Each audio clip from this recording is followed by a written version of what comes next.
The governor of the Bank of England was part of former Chancellor George Osborne's Project Fear campaign during the referendum and had continued to warn of a downturn in growth after voters backed leave.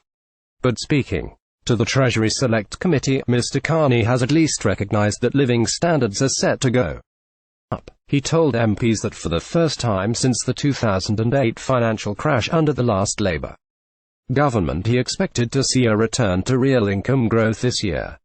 This means that average earnings will outstrip inflation, which in turn will bring an expected boost in economic activity. However, he added that uncertainty caused by not knowing the outcome to Brexit posed the biggest risk to economic growth.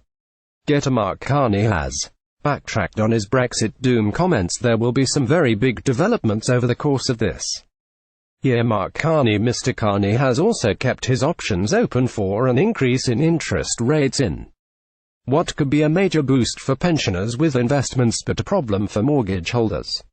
He said, "We don't think that's what's necessarily for the economy, and so the pacing of this is also accordingly slower." He added, "As we all know, there will be some very big developments over the course of this year around our future of our relationship with the European Union, which will have an impact on the expectations of households and businesses and therefore on the economic outlook.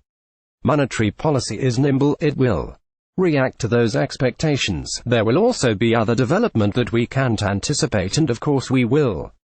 If they're persistent and affect the inflation outlook, we would react to those as well."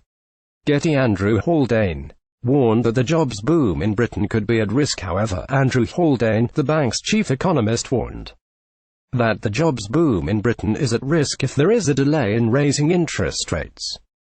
Mr. Haldane said historically the thing that has really killed jobs has been central banks stepping on the brakes too late. As Janet Yellen said, recoveries don't die of old age. They die because central banks step on the brakes because they react too late.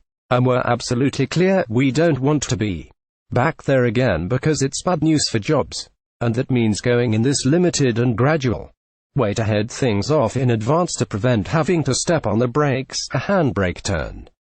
And that's fundamentally at the root of our role as a central bank.